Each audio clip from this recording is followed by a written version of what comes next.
Est-ce que tu sais que tu as été programmé pour échouer? Alors, je sais que ce que je vais dire dans cette vidéo va choquer énormément de personnes. Et pourtant, je crois que c'est l'une des vidéos les plus importantes que j'ai jamais fait sur cette chaîne. Donc, je te prie vraiment de m'accorder toute ton attention. Et tu vas comprendre au travers de cette vidéo les 3 sources par lesquelles la plupart d'entre nous avons été programmés à échouer dans la vie. Et je vais t'expliquer dans la deuxième partie de la vidéo comment te déprogrammer. C'est super important.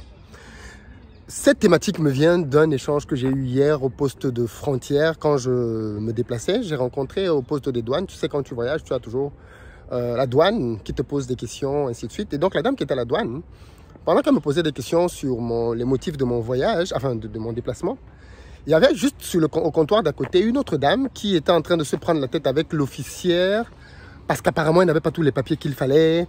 On a dépêché le commandant qui est venu pour comprendre ce qui se passait. Donc moi, j'étais un peu captivé par la scène. Et la dame qui me servait était un peu surprise. Elle me disait, monsieur, pourquoi vous semblez être très préoccupé par ce qui se passe à côté là? Je lui ai dit, madame, oui, ça m'intrigue. Et j'aimerais bien savoir ce qui va se passer. Parce que la dame était là avec toute sa famille sur le point de voyager. Est-ce qu'on va bloquer une personne? C'est des cas très rares. Donc forcément, je regardais ce qui se passe. Et là, elle me dit, mais de toutes les façons, vous pouvez l'aider, vous. Je lui ai dit, mais pourquoi vous dites ça? Vous-même, vous pouvez l'aider. C'est vous qui êtes officier de police, c'est vous qui êtes au poste, ce sont vos collègues en face. Elle dit, mais non, les gens comme moi ne peuvent rien faire. Vous êtes chef d'entreprise. Alors, parce que quand vous remplissez le coupon, vous mettez votre profession. Donc, je mets chef d'entreprise. Elle dit, mais vous êtes chef d'entreprise, donc vous pouvez a priori l'aider. Moi, je ne peux rien faire. Je lui dis, madame, pourquoi vous dites ça? Vous êtes aussi officier de police, vous avez certainement beaucoup plus de pouvoir et d'incidence sur vos collègues que moi. Elle lui dit, non, moi, je ne peux rien faire du tout. De toutes les façons, tout ça, c'est pas mon niveau. Donc là, forcément, ça m'intrigue. Comment ça vous dites que c'est pas mon niveau? C'est pas votre niveau. Vous êtes officier de police, vous travaillez à la douane.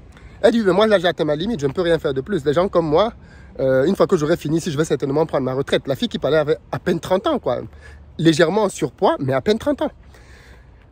Je sentais beaucoup de désespoir dans sa manière de parler, dans sa manière de voir la vie. Et elle m'expliquait que non, elle, de toutes les façons, les gens comme elle ne peuvent pas faire plus que ce qu'elle a déjà accompli là et que toute sa vie, elle va certainement la terminer là. Et ça m'a rappelé la programmation. Je me suis dit non, des gens comme cette dame, il doit y en avoir énormément. C'est un autre cas peut-être à tous. Et ce serait peut-être bien de faire une vidéo pour expliquer aux gens comment est-ce qu'on a été tous programmés à être échoués. Tous programmés à échouer. Nous sommes programmés à l'échec. Je vais vous expliquer les 3 principales sources qui nous programment tous pour l'échec. Et derrière, on verra quelques pistes de réflexion, de solutions pour se déprogrammer, pour ceux qui veulent bien évidemment s'en sortir. D'ailleurs, si vous êtes nouveau ici, abonnez-vous. Moi, je m'appelle Philippe Simo et sur cette chaîne, je parle de business, de mindset, d'entrepreneuriat. Parce que je suis convaincu que c'est avec ça qu'on va faire décoller notre communauté. Et pour les amis qui me posent tout le temps la question, Philippe, à quand ta prochaine formation à Paris? J'ai une bonne nouvelle pour vous, c'est le 25 septembre. Malheureusement, il ne reste plus beaucoup de place. Donc dépêchez-vous de les prendre. Je vais mettre le lien dans la barre de description. C'est une formation dans laquelle je vais vous expliquer comment faire pour créer des business performants qui vont vous aider à multiplier votre chiffre d'affaires.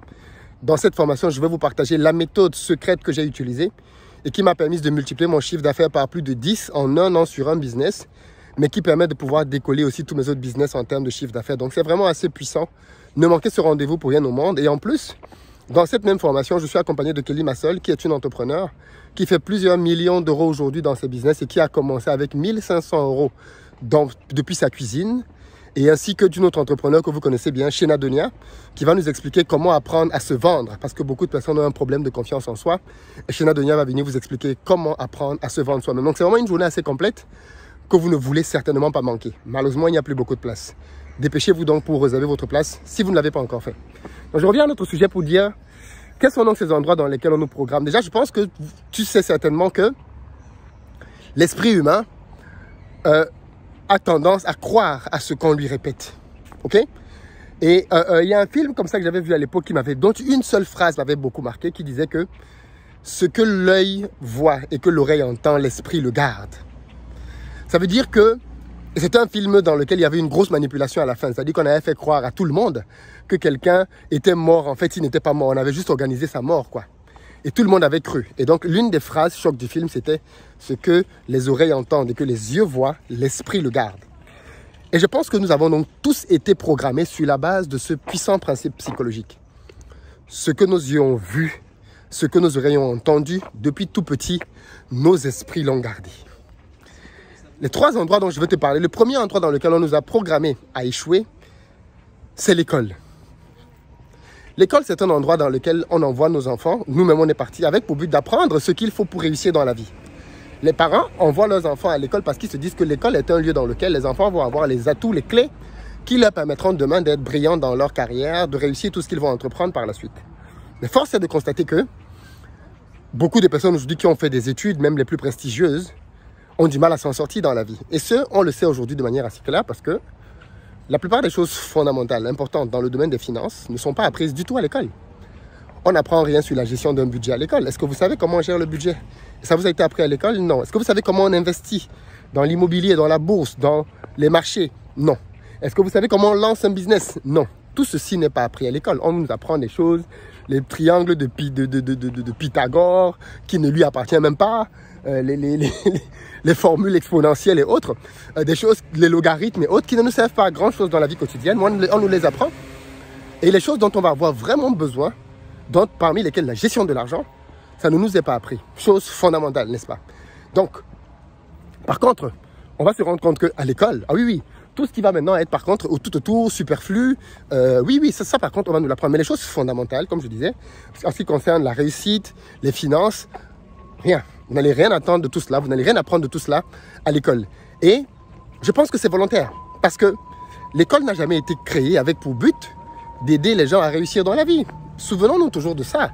L'école a été créée à l'époque industrielle afin de formater les gens pour pouvoir travailler dans des usines. C'est à ça que servait l'école.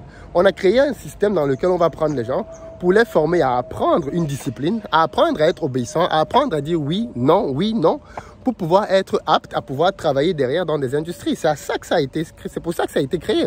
Et donc, de fait, vous allez vous rendre compte que depuis plus de 200 ans, la manière avec laquelle l'école est faite n'a basiquement pas changé. Quand les enfants entrent à l'école, on attend d'eux qu'ils soient obéissants, qu'ils répondent aux règles, qu'ils rentrent dans les bonnes cases et qu'ils fassent ce qu'on veut. Les enfants qui sortent de ces cadres-là sont appelés des délinquants et on les sort du système scolaire. Donc du coup, ceux qui réussissent même parfois le plus à l'école, et vous avez peut-être dû le constater, ce sont les personnes qui entrent le plus facilement dans les box en fait. Ce sont ceux qui sont les plus à même à obéir aux instructions, ainsi de suite, et à faire simplement ce qu'on leur dit de faire. Et c'est à ça que l'école malheureusement forme. Donc l'école ne forme pas la réussite. Ceux qui envoient leurs enfants en espérant que l'école va apprendre à leurs enfants comment réussir dans la vie se rendent bien compte au fil des années que ce n'est pas ça que l'école fait. Pas du tout. Et donc cette première désillusion, il est important que l'on puisse en parler très clairement. L'école n'aide pas à réussir dans la vie. C'est super important. Je parle bien de réussite sur le plan financier. L'école ne sait pas faire ça à la preuve. Les profs même qui forment les enfants sont brocs. Ils ont du mal financièrement. Comment vont-ils apprendre aux enfants comment s'en sortir financièrement alors que pour eux-mêmes, c'est chaud? Ça n'a pas de sens. Donc, premier point, premier endroit de désinformation, l'école. Deuxième endroit de désinformation, qui à mon avis est très important aussi, ce sont les médias à la télévision. Est-ce que vous avez déjà vu la télévision promouvoir la richesse?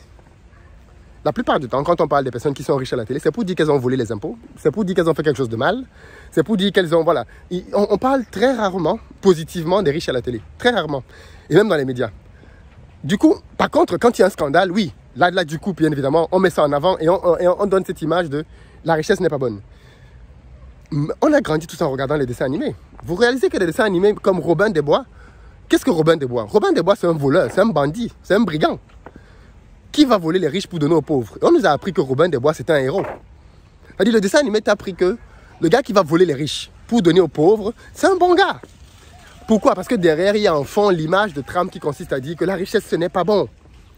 Donc, et ça, c'est dans les dessins animés, c'est dans les films. La plupart des films que vous voyez, il y a toujours un riche qui joue le rôle du méchant, qui est trop puissant et qu'il faut combattre. C'est souvent les riches qu'on combat dans les films. Donc, tout ceci, les yeux le voient, les oreilles l'entendent, l'esprit le garde. Les riches, ce sont des gens mauvais. Les riches, ce sont des gens qu'il faut combattre. Les riches, ce sont les gens qui veulent du mal à tout le monde. Les riches, ce sont les gens qui trichent. Notre esprit le garde. Les médias, deuxième endroit où on nous programme à fuir la richesse, à haïr même parfois la richesse, c'est dans ce genre d'endroit-là. Troisième endroit là où on nous programme, c'est notre famille. La famille est un lieu de programmation mentale énorme parce que c'est là où tu grandis. C'est là que tu apprends tes premiers rapports à la vie, à la société et aux autres. Et la plupart d'entre nous, nous sommes nés de familles modestes, parfois même pauvres. Et on sait tous qu'un enfant qui grandit dans une famille pauvre apprend les codes de la pauvreté. C'est un enfant qui va difficilement, très difficilement réussir. C'est pour ça que vous allez voir que les gens qui naissent dans les ghettos, grandissent dans les ghettos, meurent dans les ghettos. Très, très, très peu d'entre eux, mais vraiment très peu, parviennent par la suite à s'en sortir. Et quand ils s'en sortent, qu'est-ce qu'ils font? Ils sortent du ghetto. Ils sortent de cet environnement-là. Parce que bien évidemment, ce n'est pas un environnement propice au succès, propice à la réussite. Dans nos familles, On a entendu nos parents critiquer des membres de la famille qui s'en sortaient un peu mieux. On a entendu nos parents traiter de sorciers, de sorcières, tous ceux qui avaient une réussite financière. S'il y a un oncle dans la famille qui a réussi, malheur à lui si quelqu'un meurt. Parce que si quelqu'un meurt, tout de suite on va dire que c'est sa faute. C'est lui qui tue les gens dans la famille. C'est lui qui fait du mal aux enfants dans la famille. C'est cet oncle-là qui veut le mal de tout le monde. Et on a grandi avec cette idée-là, que si quelqu'un était riche, eh bien, il avait forcément fait quelque chose de mal. On a grandi avec cette idée qu'il fallait se méfier de ses oncles et de ses tantes qui avaient une certaine forme de succès financier. Parce que c'est peut-être à cause d'eux que finalement tout le monde dans la famille est là où on est, quoi. C'est parce que cet oncle-là est en train de voler nos chances. Moi, j'ai vu des gens, bac plus 5, venir accuser d'autres personnes en leur disant « Vous avez volé ma chance. C'est pour ça que vous avez eu des stages. À la fin de nos études, vous avez eu des propositions d'emploi. Et moi, je n'en ai eu aucune. C'est parce que vous avez volé ma chance. » J'étais choqué. Je me dis « Mais attends, bac plus 5 en France, dans des grandes écoles de commerce, et tu continues de penser que quelqu'un a volé ta chance. C'est pour ça que tu n'as pas tes stages. Tes stages. » C'est vous dire à quel point la programmation mentale de la pauvreté que l'on a eue depuis petit peut être très, très, très avancée. Et je pense qu'il est super important que chacun d'entre nous ait l'honnêteté, l'humilité de s'observer et de réaliser à quel point, à quel degré il a été influencé par ces trois grandes sources. La famille, si tu es né dans une famille pauvre, tu as appris les codes de la pauvreté. C'est indispensable. Mais attention, il est possible de s'en sortir. La preuve des gens comme moi qui sont nés et ont grandi dans ces environnements parviennent aujourd'hui à s'en sortir. Mais c'est parce qu'on a été déprogrammés. Et on va voir ça dans la deuxième partie de cette vidéo. Donc c'est super important d'avoir bien conscience que la pauvreté dans laquelle on peut être aujourd'hui est le résultat d'habitude. Je ne cesse de le dire ici, les amis. La pauvreté est le résultat d'habitude.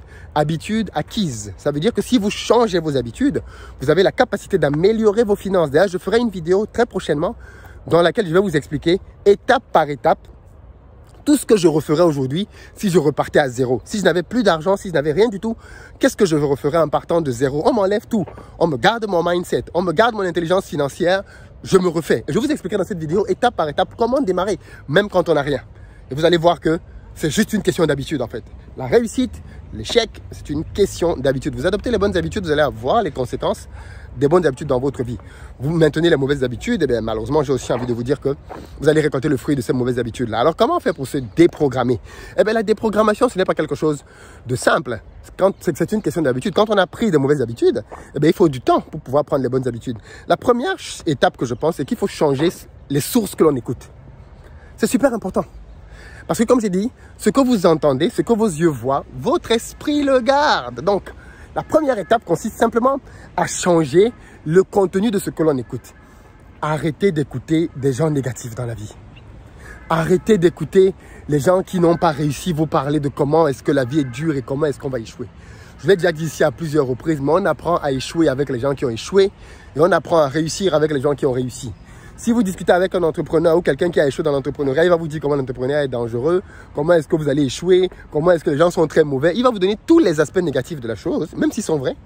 Par contre, si vous parlez avec quelqu'un qui a réussi, il va vous mettre en avant tous les aspects positifs de la chose. Il va vous faire comprendre tout ce que vous pouvez faire et qui va vous permettre, vous aussi à votre stade, de pouvoir vous en sortir. Donc la première chose, c'est changer les sources que vous écoutez. Éloignez-vous des gens qui ont un discours négatif dans la vie, discours négatif dans l'entrepreneuriat, discours négatif qui vous parlent tout le temps d'échecs. Éloignez-vous de ces personnes. Elles vont juste reproduire en vous les mêmes schémas d'échecs qu'elles ont pu connaître. Moi, clairement, je vois bien la différence quand je discute avec quelqu'un qui est entrepreneur à succès et quelqu'un qui n'a pas de business. La manière de parler, de voir les choses est totalement différente. Même quand l'entrepreneur à succès te met en garde contre quelque chose, il ne te met jamais en garde pour te dire ne fais pas. Il te met en garde pour te dire voilà comment contourner ça. C'est une approche très, très différente de la vie. La deuxième chose, c'est que je pense qu'il faut devenir un étudiant du succès. Vraiment. Je pense qu'il faut prendre le temps d'apprendre comment est-ce que fonctionne le succès. Ça s'apprend. Il y a des livres, il y a des formations, il y a des séminaires. Il faut vraiment, vraiment, vraiment prendre le temps de devenir un étudiant du succès. Consacrez-y du temps, consacrez-y de l'énergie, consacrez-y même du budget. Ça en vaut largement la peine. Toutes les années que vous avez passées à être programmé tel que vous l'avez été aujourd'hui, vous en coûtez. Maintenant, si vous voulez vous en sortir de ça, il va falloir que vous payiez le prix. Ce prix-là, ça va être du temps, ça va être de l'énergie, mais il va falloir que vous appreniez en tout cas. Vous devez devenir apprenti. C'est-à-dire, ce que je trouve souvent génial, c'est des gens qui ont fait 20 ans, 30 ans de leur vie dans un système. Ils ont été totalement formatés d'une certaine manière et qui veulent être déformatés en une semaine ou un mois. Qui te disent, Philippe, quel est le business que je peux lancer là demain et dans un mois, ça va marcher pour moi. Le problème, ce n'est pas le business, le problème, c'est toi. Le même business qu'on va te donner, que tu ne pourras pas lancer au bout d'un mois, on le donnera à quelqu'un d'autre qui, lui, est prêt et formé et il va réussir. Donc, le problème, ce n'est pas l'idée de business. Le problème, c'est toi. Et c'est toi qui dois être formé. C'est toi qui dois te déformater. Donc, deuxième chose, comme je disais, vous devez lire. Lire, apprendre, vous former pour apprendre comment fonctionnent les domaines dans lesquels vous voulez réussir. Le troisième, c'est que je pense que vous devez être capable, vous devez être prêt à travailler gratuitement s'il le faut pour apprendre. Et c'est vraiment un des stades très importants. Je me rends compte quand plus j'étudie la vie des personnes qui ont beaucoup de succès que ce sont des gens qui n'étaient pas motivés par l'argent au départ. Ok? C'était des gens qui étaient motivés par une soif d'apprendre et de maîtriser quelque chose. Parce qu'en réalité, plus vous connaissez des choses, parce que vous voulez gagner plus, mais vous allez vous rendre compte que les gens qui gagnent plus, ce sont les gens qui résolvent plus de problèmes. Quel est le problème donc que vous voulez résoudre et pour lequel vous voulez être payé en contrepartie? Pour apprendre à résoudre ce problème, vous devez vous former. Fondamentalement, vous devez vous former. Et une fois que vous vous serez formé, que vous aurez maîtrisé cette technique-là, davantage de personnes seront prêtes à vous payer. Mais avant de maîtriser ce secteur, allez vous former là où il faut vous former et soyez même prêts à le faire gratuitement s'il le faut. Je vous dis ça en toute honnêteté. Hein. Ne soyez pas focus sur l'argent. Je vois souvent des gens qui courent après des miettes. Oui, il faut qu'on me paye bien, mais attends. Ok, si tu veux. Qu'est-ce qui est plus important? Et bien souvent, les gens qui sont focus sur l'argent. Le problème, c'est que quand on a un focus sur l'argent, on n'a pas un focus sur l'apprentissage. Celui qui a un focus sur l'argent, tout ce qu'il veut, le plus important pour lui, c'est à la fin du mois, toucher ses miettes, ses centimes, tout ce que vous voulez en plus. Il n'est pas préoccupé par ce qui devrait réellement le préoccuper. Malheureusement. Malheureusement. Donc voilà un peu les principaux points que je pense peuvent servir déjà de base, de réflexion à quiconque veut aller un peu plus loin. Dites-moi ce que vous en pensez dans les commentaires. Venez vous former avec nous à Paris le 25 septembre. C'est une formation super importante pour ceux qui pourront être là. Et puis pour les autres, dans les commentaires, j'attends vos avis. Et dites-moi, est-ce que vous pensez vraiment qu'on a été programmé? Et vous, à votre niveau, comment est-ce que vous avez été programmé? Dans quoi est-ce que vous avez grandi? Et comment est-ce que cette vidéo contribue peut-être un peu à son niveau à vous ouvrir les yeux? Dans les commentaires, à très bientôt.